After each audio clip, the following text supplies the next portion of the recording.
I'm Deborah Borchardt, and this is your midday market update. Well, our indices are a little bit mixed right now here in the middle of the day. We've got the Dow that's up, but the S&P 500 and the NASDAQ are both down. What I find a little bit more interesting is our volume. You know, I've been telling you for days our volume has not been very good down here. Today, we're definitely seeing an increase, a spike in volume. Joining me now is Peter Cardillo.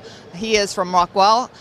Peter, you know, we were talking a little bit about the traders looking for direction in this market. That last jobs report really spun things around for them, and they started to feel like they weren't sure which direction we were going in.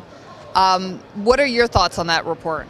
Well, to begin with, I think that was a fluke, and I kind of suspect that we're going to see some nice revisions next month, and I think that we'll probably see that jobs number go perhaps to the mid 120, 130,000 as a result of it. And I just think that there were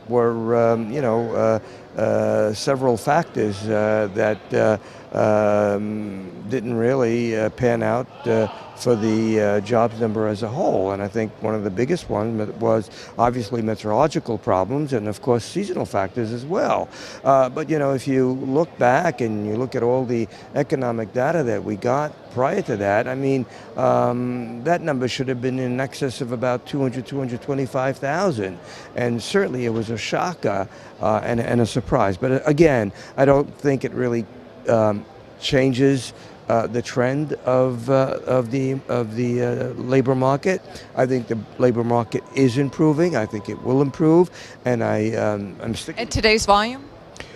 Today's volume, I think, has to do a little bit with options expiration. It's the third Friday of the month, and so that also explains perhaps one of the reasons why we saw the market move one day forward and one day backward. And yesterday we were down. Today, if you look at the Dow, we're basically at levels where we were before we dropped yesterday. So I think we'll probably. I wouldn't be a bit surprised to see the indices, the S&P and the Dow close at near or perhaps even make a new record by the end of the day, because while some of the economic news today has been mixed.